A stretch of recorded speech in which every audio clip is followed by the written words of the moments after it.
దామల చెరువు దగ్గర కొండేపల్లి అనే ఊరు ఉంది. ఆ ఊరిలో మా అమ్మ పుట్టి పెరిగిన ఊరు. మా అమ్మకు కూడా పుట్టిన ఒక అన్న ఉండేవాడు. ఆయన పేరు ఆంజనేయులు. ఆయన స్కూల్కి వెళ్ళి చదువుకునేవాడు దామల చెరువుకు. దామల చెరువుకు వెళ్ళి చదువుకునేటప్పుడు ఆయన 8వ తరగతి వరకు చదువుకున్నాడు. 8వ తరగతి వరకు చదువుకొని ఆ పైన నాకు చదువు వద్దని అప్పట్లో ఆయన చదువు ఆపేశాడు. ఆ చదువుకునేటప్పుడే ఏం చేశాడంటే ఆయన 5వ తరగతి చదివేసిన తర్వాత 6వ తరగతి 7వ తరగతి 8వ తరగతి చదివేటప్పుడు అక్కడ ఆ ఊరు కొండేపల్లి అనే ఊరికి వెనకాన రైలు మార్గం ఉంది. ఆ రైలు మార్గంలో అక్కడ రెక్కమాను కూడా పెద్దది ఒకటి ఉంది. కొంచెం ముందుకెళ్ళాక 2 రెక్కమాన్లు ఉంటాయి. అక్కడ వాళ్ళు అప్పుడు రైలు మార్గము అవి ఇవి ఏదో సమస్యలు ఉండి ఏదో ఒక ప్రాబ్లం ఉండి రైలు వర్క్ జరుగుతూ ఉండేది అప్పట్లో. ఆ రైలు వర్క్ జరిగేటప్పుడు మా మామ రోజు ఆ ఊరికి దగ్గరలోనే వెనకాన కొండ కింద రైలు మార్గము కాబట్టి రోజు వాళ్ళు వర్క్ చేసేవాళ్ళు ఆ కూలి పనులు కావచ్చు, పనులు చేపించే ఆఫీసర్లు కావచ్చు, వాళ్ళ దగ్గర పోయి కలిసేవాడు. వాళ్ళతో మాట్లాడే దోస్తు పెంచుకునేవాడు. అలా వాళ్ళతో దోస్తు పెంచుకుంటూ స్కూల్కి వెళ్ళి చదువుకునేవాడు మా మామ. ఆ తర్వాత వాళ్ళకి ఇక్కడ ఆమెకు మారు తల్లి ఉండేది. సొంత మా అమ్మ అయితే చనిపోయింది. మా మామకి మా అమ్మకి ఆమెను ఎలానో అలా బెదిరించి కొంచెము మగపిల్లాడు కదా, ఆ రోజుల్లో కర్ణమ్మ కొడుకు కాబట్టి కొంచెము గారాబంగా పెరిగాడు కాబట్టి కొంచెము వాళ్ళు అమ్మను బెదిరించి వాళ్ళకు టీలు అవన్నీ ప్లాస్కుల్లో ఎత్తుకుపోయి పోసేవాడు. నీళ్ళు కడవలో తీసుకొని పోయి నీళ్లు భుజాన పెట్టుకొని ఎత్తుకుపోయి అక్కడ పని చేసేవాళ్ళకి పెట్టేవాళ్ళు. నాకు మొన్నటి వరకు కూడా మా అమ్మమ్మ నాకు చూపెట్టింది. అది పెద్దది ఇత్తల క్యారీ, చాలా పెద్ద క్యారీ. ఎంత ఫుడ్ పడుతుందంటే చాలా 8 గిన్నెలు ఉంది. చాలా ఇత్తల క్యారీ బాగా తెల్లగా తోమి ఆ ఇత్తల క్యారీకి లోపల అదేదో పాలిష్ ఏమో చేస్తారంట, లేకపోతే సిలుం పడుతుందని మంచిగా ఆ క్యారీని నీట్నెస్గా పెట్టుకొని ఉండేవాళ్ళు. దానిలో మా పప్పు కూర, ఫ్రై, రసము, ఆవులు పాలు బాగా ఇచ్చేది కాబట్టి గడ్డ పెరుగు అవన్నీ మొండికేసి అక్కడ వాళ్ళు పనిచేసే వాళ్ళకు తీసుకుపోయి పెట్టేవాడు మా మామ. వాళ్ళు ఆ బువ్వ తినేవాళ్ళు. అలాగా చాలా కాలం వరకు వాళ్ళకు సేవలు చేస్తూ వచ్చాడు. అది వర్క్ జరుగుతూ అట్లే ఆ ఊరు కొండేపల్లి దగ్గర వెనకాన అడవి మార్గాన అట్లట్లే ముందుకు మంగళంపేట అంట అట్లా చాలా వరకు ధర్మావరం అంటే ఇంక చెప్పాల్సిన పనే లేదు, ఇంకా చాలా దూరము. ఆ రూట్ మార్గాన వాళ్ళు వర్క్ చేసుకుంటూ వెళితే మా మామ కూడా వాళ్ళతో కూడా వెళుతూ వాళ్ళు ఏదైనా చెప్పిన పనులు చేస్తూ వాళ్ళకి సహకరించి వాళ్ళతో కూడా ఉండేవాడు. వాళ్ళు ఏం చేశారంటే చిన్నవి అప్పట్లో సిగ్నల్స్ అవి ఇవి కూడా అది రెక్కమానకు సిగ్నల్స్ ఎలా పెడతారు, అప్పట్లో లైట్లు పెట్టేవాళ్ళు.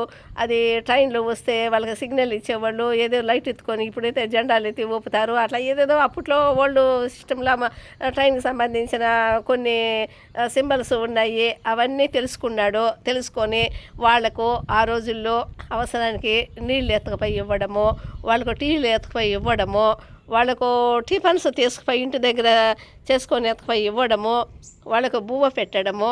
వాళ్ళు బాగా మనసులో ఆ రోజుల్లో బాగా మా మామ అంటేనే ఒక ప్రత్యేకమైన ఇష్టం అనేది వాళ్ళు నేర్చుకున్నారు.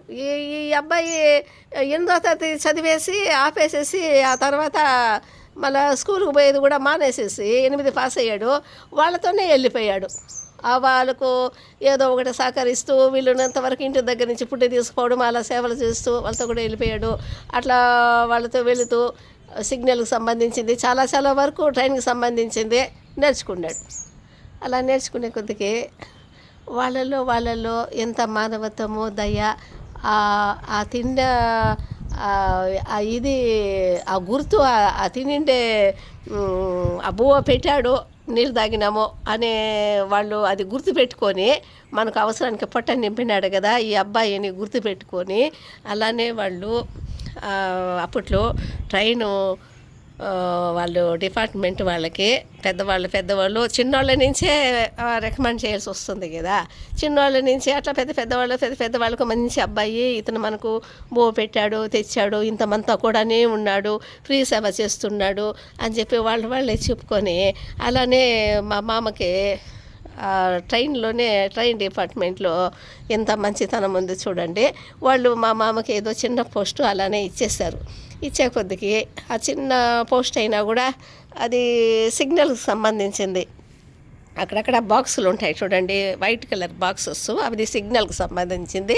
ఆ సిగ్నల్కి సంబంధించిన వాటిల్లో ఆ సిగ్నల్స్ కోసం పనిచేస్తారు చూడండి, వాళ్ళ దగ్గర చిన్నగా అట్లా చిన్న పనులు అలా అటెండర్ లాగా చేసుకుంటూ అట్లనే సిగ్నల్కి సంబంధించిన వరకు బాగా నేర్చుకునేసి అట్లా ట్రైన్ డిపార్ట్మెంట్లోనే సెటిల్ అయిపోయాడు. అక్కడ ఆయనకు పర్మనెంట్ చేసేసింది, అది సెంట్రల్ గవర్నమెంట్ కూడా పర్మనెంట్ చేసేసింది. ఆ తర్వాత ఆయన మెడ్రాసులో శానిటోరియం అనే స్టేషన్లో తాంబరానికి ముందు వస్తుంది శానిటోరియం. ఆ శానిటోరియం అనే చోటులో ఆయన క్వార్టర్స్లో ఉండేవాడు, రైల్వే క్వార్టర్స్లో నన్నోట 442 పవర్ 4-2D క్వార్టర్స్లో ఉండేవాడు ఆయన. నేను సమ్మర్ హాలిడేస్ వచ్చినప్పుడంతా కూడా నేను మా మామ దగ్గరికి వెళ్ళిపోయేదాన్ని. లీవులు వచ్చినప్పుడంతా చిన్న పాప అప్పుడు బాగా వెళ్ళేదాన్ని. అప్పుడు మా మామ నాకు మంచి గుడ్డలు అవి ఇవి తీసి కూడా మంచిగా పంపించేవాళ్ళు. అట్లా మా మామ అది రైల్వే డిపార్ట్మెంట్లో సెటిల్ అయిపోయాడు. బాగా జాబు, ఆయన పిల్లలు కూడా మంచిగా సెటిల్ అయిపోయారు, బాగా మంచి స్థాయికి వచ్చేసారు. ఆయన కొడుకు చనిపోతే కూడా ఆయన ఆడపిల్లలు బాగా సెటిల్ అయిపోయారు. కానీ కరోనా వచ్చే పీరియడ్లో ఆయన చనిపోయాడు. కానీ అప్పట్లో ఆ బువ్వ పెట్టడము, ఆ నీళ్ళు ఇవ్వడము, వాళ్ళకు సహాయం చేయడము అనేది వాళ్ళు ఎంత కృతజ్ఞతగా పెట్టుకొని ఆ విశ్వాసం పెట్టుకొని మా మామకు ఆ రోజుల్లో గవర్నమెంట్ ఉద్యోగం వచ్చేంత వరకు వాళ్ళు సహాయం చేశారు.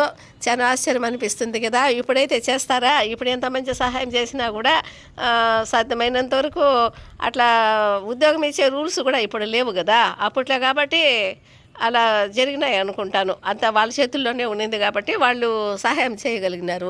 ఇప్పుడైతే ఎగ్జామ్స్ రాయాలి, మెరిట్ రావాలా, ఇంటర్వ్యూస్ రావాలా, ఫస్ట్ ఎడ్యుకేషన్, దానికి సంబంధించిన ఎడ్యుకేషన్ చదువుకోవాలా, ఇవన్నీ ఉంటాయి. అప్పట్లో ఆ రోజుల్లో ఈజీగా ఉద్యోగాలు అట్లా వాళ్ళ చేతుల్లోనే ఉన్నింది కాబట్టి మా మామకు సహాయము చేశారు. మా మామకి ఇంటర్వ్యూలు లేవు, టెస్టులు లేవు, ఏమీ లేవు. వాళ్ళకు కొంచెం పెట్టడమో చూడడమో వాళ్ళని కొంచెం మంచిగా చూసుకోవడం వలన తనకు వాళ్ళు ఆ రోజు అలా రికమెండ్ చేశారు. ఆ రోజుల్లో మనుషులు కూడా ఎంత మంచి మనుషులు ఉన్నారు. నాకెందుకో మా మామ ఉద్యోగము, ఆ ట్రైన్ డిపార్ట్మెంట్లో ఉద్యోగం చేయడం అవన్నీ గుర్తొస్తుంది. తాంబరంలో పనిచేసి ఆయన రిటైర్డ్ అయిపోయారు. తాంబరము శానిటోరియం అక్కడ పనిచేసి ఆయన రిటైర్డ్ అయిపోయినారు మెడ్రాస్లో. ఎందుకో నాకు గుర్తొస్తున్నాడు మా మామ.